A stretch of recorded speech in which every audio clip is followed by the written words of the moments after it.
asalaamaaleykum mbokku téléspectateur TMS TV ñu ngi fii ci commune Yeumbeul Nord rawatina ci maternité Yeumbeul Nord pour dëgtal leen première numéro émission fagaru tey nag ñu ngi ak benn invité boo xamante ne invité de marque la ñu koy wax Cheikh Diop. Cheikh Diop di yëngu ci secteur santé rawatina ci santé communautaire fii ci Yeumbeul Nord rawatina fii ci maternité Yeumbeul Nord kon nag kàddu gaa ngi noonu Cheikh Diop. asalaamaaleykum ñu ngi lay nuyu. waaleykum salaam wa rahmatulah Abdallah.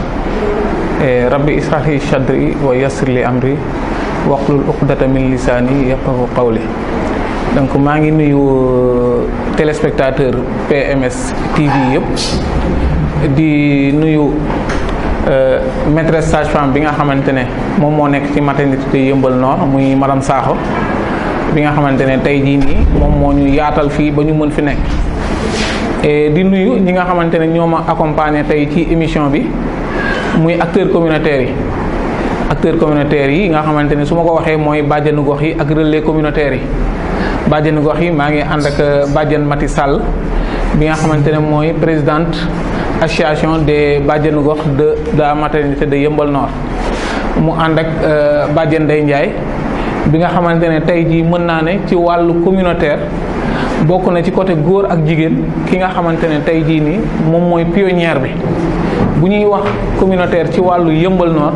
bàjjen Ndeye Ndiaye mi bokk na ci ñi tax et ànd ak Baye Jibril nekk relais communautaire di liggéeyee fii ci maternité bi donc moom tamit nekk suñu mag di ñu gunge ci liggéey bi ñu ànd ceeg moom depuis année yu yàgg nuyu sama naataango koo xamante ne daf ma jege trop ci liggéey bi nekk sama collaboratrice depuis bi ñuy commencé activités yi ba tey di ñu toll fii lépp loo xamante ne maa ngi koy def mu ànd ceeg man muy Rakki Jaata ànd ak tamit suñu relais communautaire Aïda Sow moom tamit nekk fii ci maternité bi et nuyu tamit suñu beneen relais communautaire muy Makhtar Fall moom mooy président association des relais communautaires de Yeumbeul. donc bu ñu ko waxee Yeumbeul mu ngi englobé 9 postes de santé donc moom moo jiite relais communautaire yëpp di nuyu askanu acteurs communautaires yi Yeumbeul yëpp. jërëjëf Cheikh ci présentation bi am na solo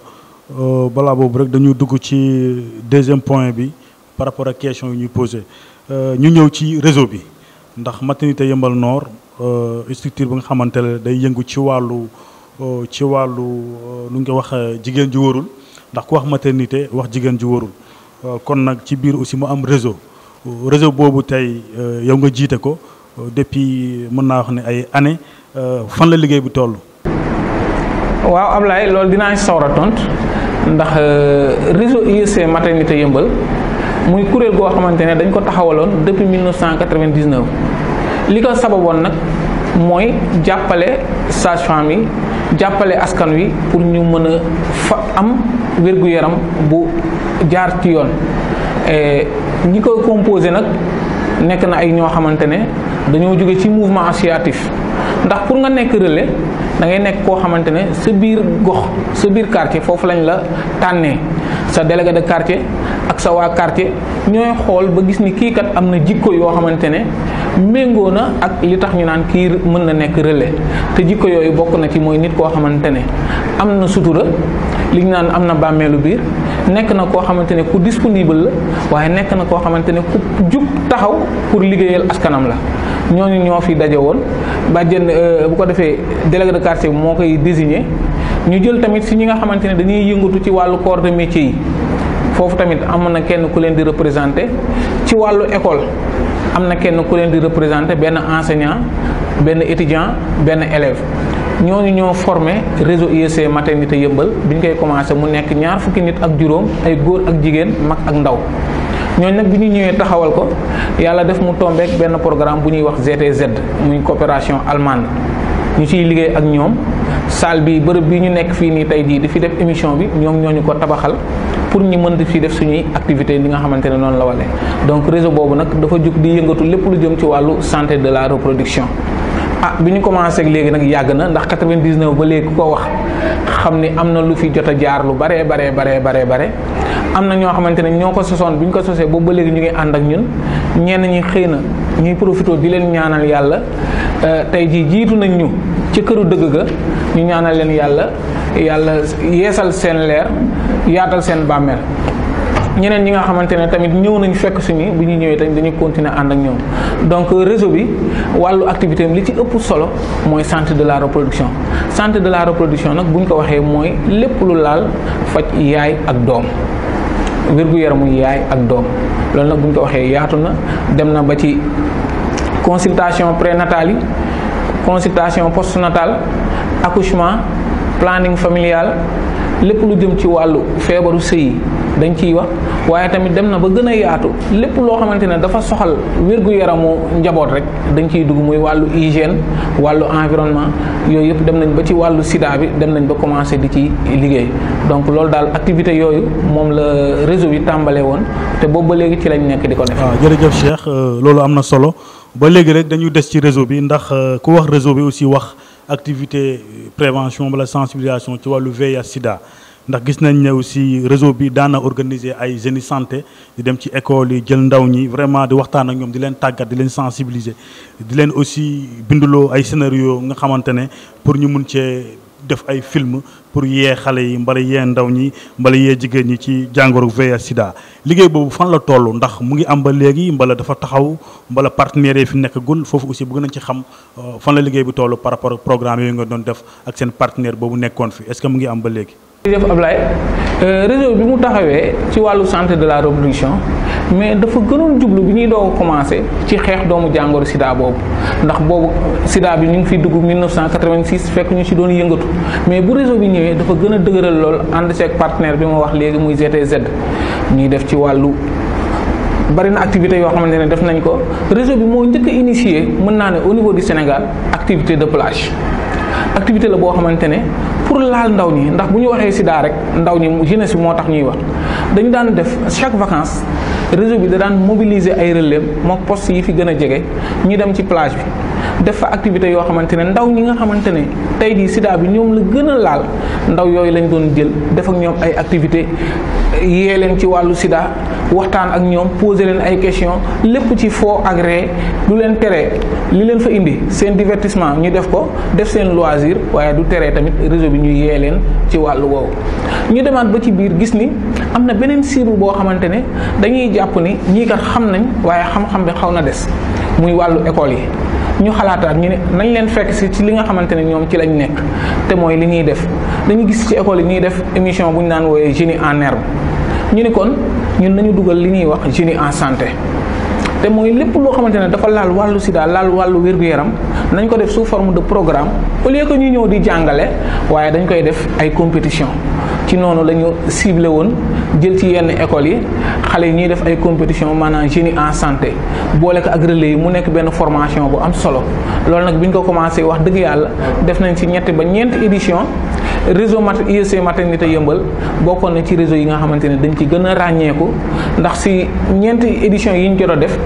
am na gagné na si ñaari yoon final am benn final bu mu ci perte loolu rek da doon wane xarañte bi nga xamante ne relais yi fi nekkoon ñu ngi ci woon di ci yëngatu loolu nag bi ñu koy def amoon nañ partenaire boo xamante ne moo ñu dooleeloon comme ni ma ko tuddee léegi mooy GTZ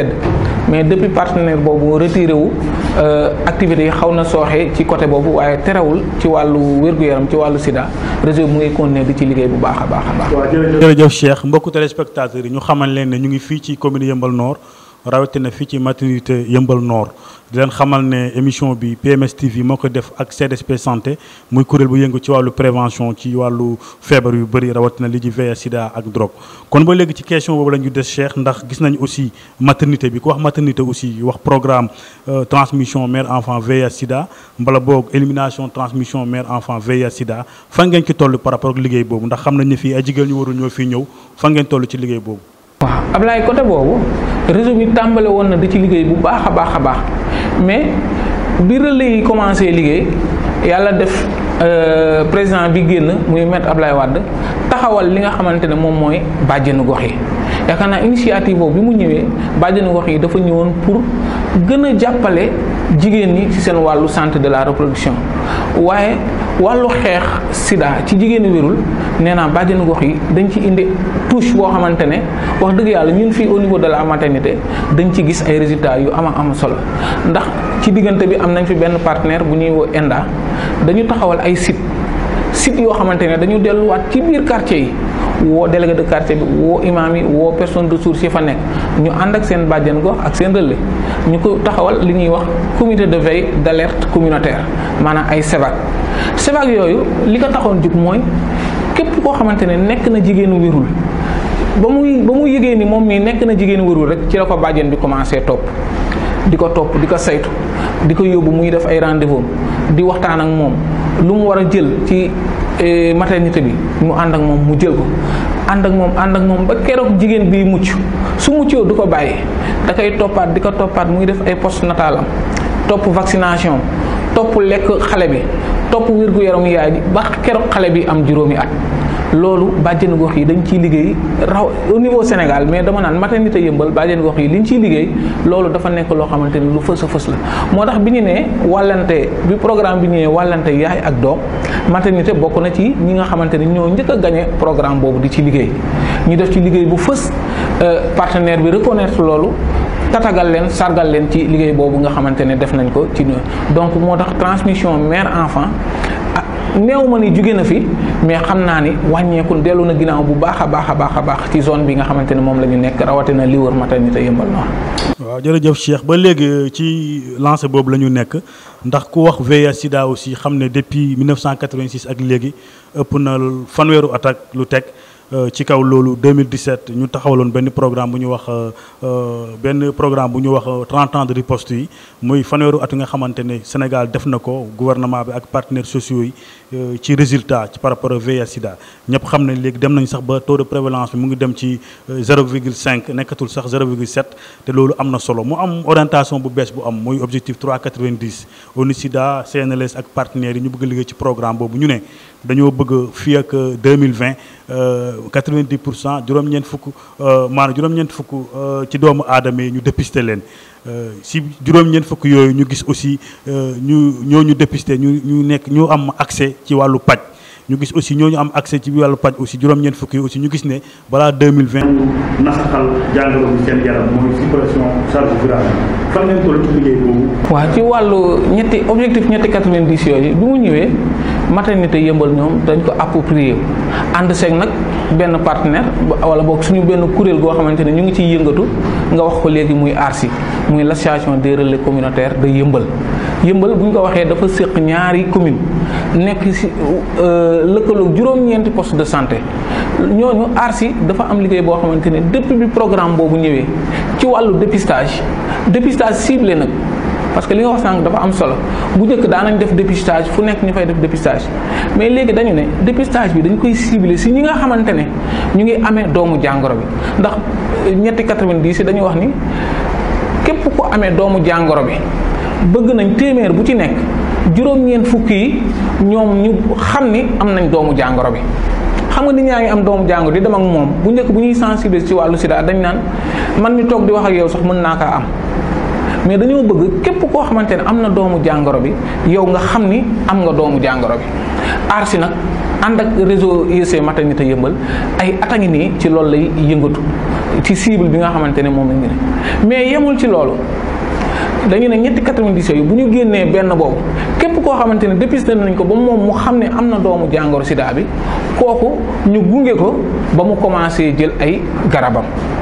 kooku ARSI def na ci liggéey bu am solo parce que képp ku ñu dépisté ñu ànd seeg sida service ànd seeg ANCS képp koo xamante ne dépisté nañ la ñun dinañ fexe ba ñoom ñu jël la en charge li ñu naan gunge bu nekk nag dafa am fu mu yem te kooku c'est l'occasion wax dëgg yàlla ma ñaanaat partenaires yi solliciter leen pour que ñu may ñu occasion ñun tamit programme yi ñëw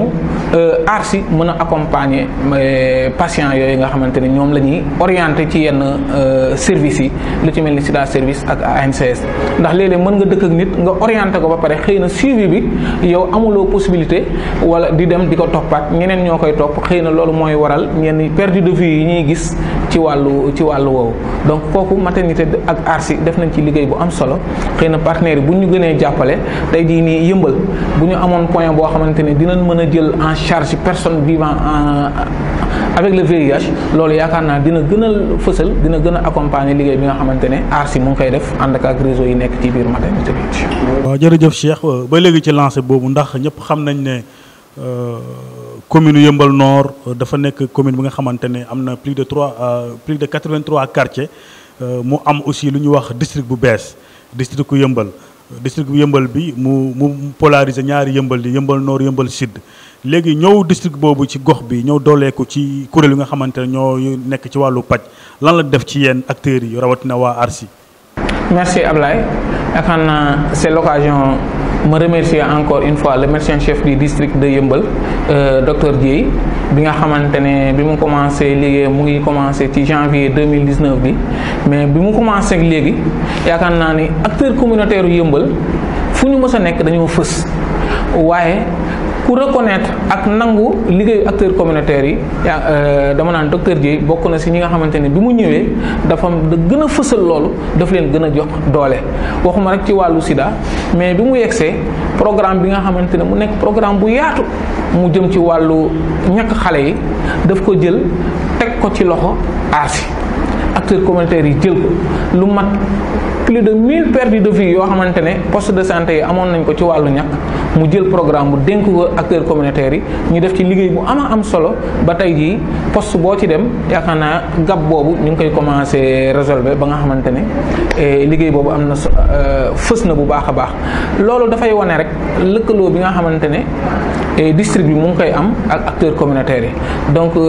district bu ñëwee ñun daf ñuy gën a yombalal suñu liggéey en tant que acteur communautaire parce que dañ daan jóge fii du orienté ba Kër Massar diggante bi sore na malade bi doo ko mën a topp mais tey jii poste de santé yi nekk Yeumbeul yépp ku mu neex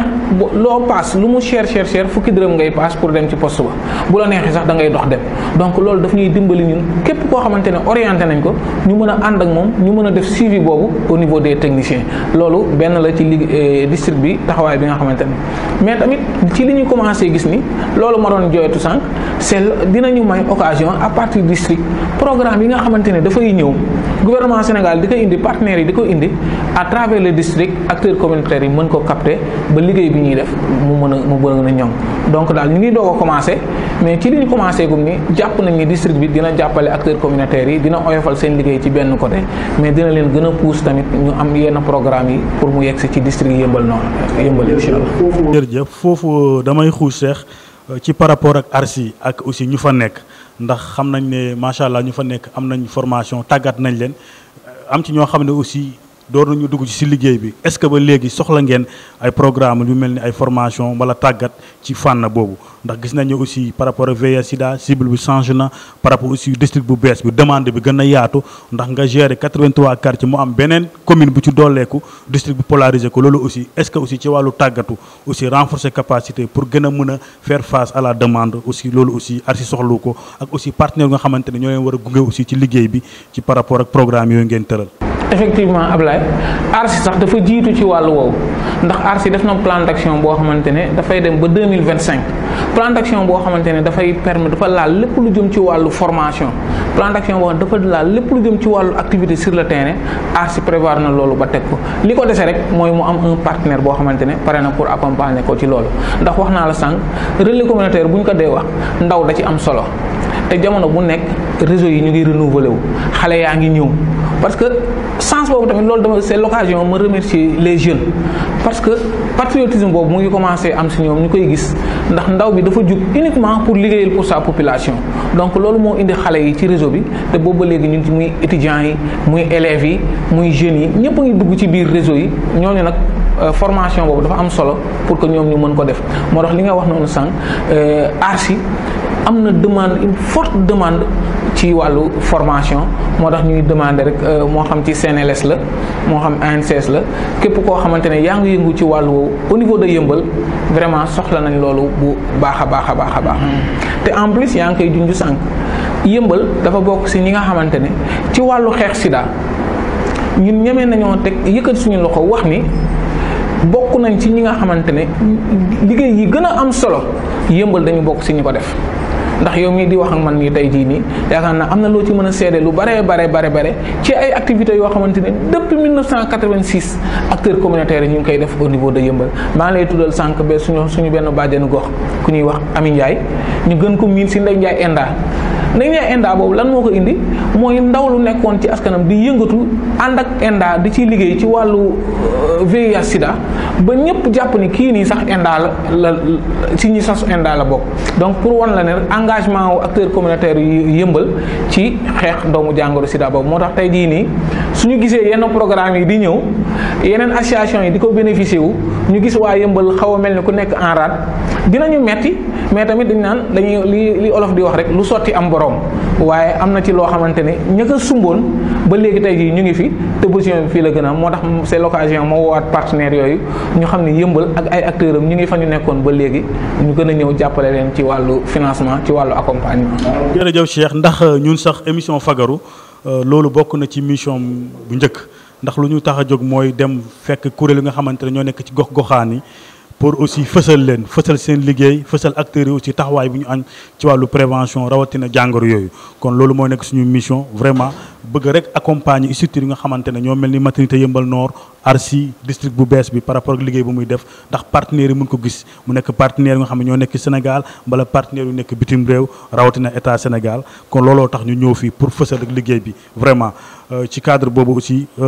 kontaan nañu lool di la remercier aussi ci aussi disponibilité bi ak aussi accueil bi ak aussi vraiment bu ñu la waxee émission bi ak léegi lu ñu ci def vraiment taxaw aussi pour ñu réaliser ko di gërëm aussi kilifa kër gi ndax kër boo ci dugg dafa am buntu kër booy jaar muy madame Sakho nga xam ne mooy ICP bi nga xamante ne moo tax lii am ndax peccum liir bu neexee yaa jaatee sa mbagg ya bu neewuloon moom émission bi du am ndax yow ci directive am ngay dox ndax mooy suñu kilifa ñu ñëpp kon nag di gërëm ñëpp ñi nga xam ne ñoo fi toog muy relais communautaire yi bàjjenu gox yi seen taxawaay ak waa maternité Yeumbeul Nord ak population Yeumbeul Nord kon cadre boobu aussi dañuy wax suñu invité muy Cheikh Diop mu wax kàddoom yu mujj par rapport ak émission bi Cheikh lan mooy sa kàddu yu mujj. delloo njukkal ñi nga xamante ne tey jii nii ñoom laa wax sànq ni ñoo ma accompagné mais tamit depuis 1999 bi ñu créé réseau IEC maternité Yeumbeul avant loolu sax ñu ngi ci terrain bi di liggéey ki ma siy njëkk a tudd nag muy suñu maîtresse sage-femme madame Sakho mi nga xamante ne tey jii nii lépp loo xamante ne maternité Yeumbeul am na ko ndax maternité Yeumbeul nag dafa nekk cosaan au niveau de Yeumbeul bokk na ci maternité bi nga xamante ne moom lañ moo njëkk a sosu fii à Yeumbeul yëpp ñëw di ko fréquenté ba tey jii nii boo waxee wàllu wér-gu-yaram boo waxee wàllu maternité wax wér-gu-yaram yaay doom maternité Yeumbeul la ñuy njëkk a xalaat loolu moom maîtresse sage-femme ñu ngi ko ci gërëm di ko sant di ko ñaanal yàlla nag yàlla may ko kattan ak doole ba mébét bi nga xamante ne moom la am ndax madame Sakho nag lu nekk def na ko à Yeumbeul programme mu jigéen ñi ci wàllu xeex cancer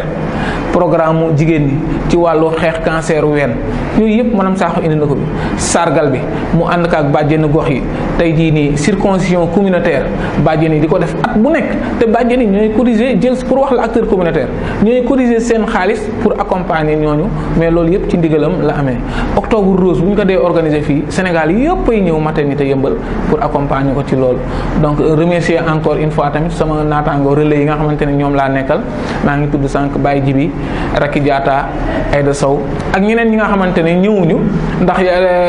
bu xamoon ni format bi sax dina gën a yaatu kon dañ naan relais yëpp nañu ñëw ñu defee ko ci mbaar mi bàjjen yëpp ñëw ñu bokk toog mais surtout di jagleel mention spéciale suñu collaborateur suñu naataango muy Matar Fall bi nga xamante ne mu ngi nekk ci réseau bi mais tamit nekk coordonnateur ARSI ñaanal ko yàlla moom tamit mëbët bu mu am ci ARSI vraiment yàlla moo talil ko loolu mais du ma jeexal tey gërëmuma la yow ndax tamit Ablaye da nga nekk un relais communautaire au niveau de cette maternité même yàlla def ci sa bëgg say ambition ak sa engagement lépp ñu wane ko nga wane ko fii au niveau de Yeumbeul bi nga duggee ci réseau bi da nga apporté waat beneen touche ci sa particularité sa engagement sa bëgg liggéey sa disponibilité nga wane ko ci askan wi ba tey ji yàlla may la ubbil la yeneen buntu ba tey ji dañ lay ñaanal yàlla fépp foo xamante ne dugg nga fa yàlla mottali la loolu ba nga xamante ni nga ko bëggee mu amee noonu donc remercier encore une fois PMS TV di leen ñaanal yàlla tamit yéen it mëbët bi ngeen am ci télé bi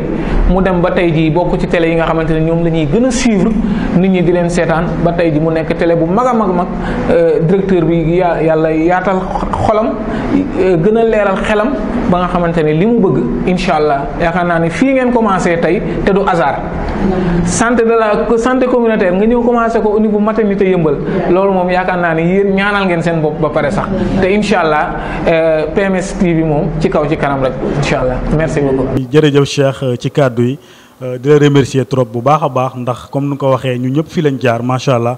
ngeen tàggat ñu nekk suñu kilifa formé ñu ci liggéey bi surtout ci wàllu dem ci population bi ñaax leen waxtaan ak ñoom ci wàllu wér-gu-yaram. kon nag li ñu def aussi dafa am solo képp koo xamante ne war na mën a jàpp ngir liggéey bi continuer ndax yeneen génération ñëw suñu rakk yi suñu jarbaat ak suñu doom yi continuer mission bi kon nag ci loolu lañ nekk kon yaakaar naa ne jaajëfal bi yow yaa ko am ngërëm bi aussi yow yaa ko am ak ñëpp ñu ngay liggéeyee kon nag mbokk téléspectateur PMS TV tey PMS TV moo fi ñëwoon lëkkaloo ak CDSP santé pour dëgtal leen premier numéro émission fagaru fii ci Yeumbeul Nord rawatina ci maternité Yeumbeul Nord kon nag ñu ngi leen di jox dig daje incha allah ci fan yu néew ci deuxième numéro bi ci beneen numéro ak ci beneen gox incha allah jërë ngeen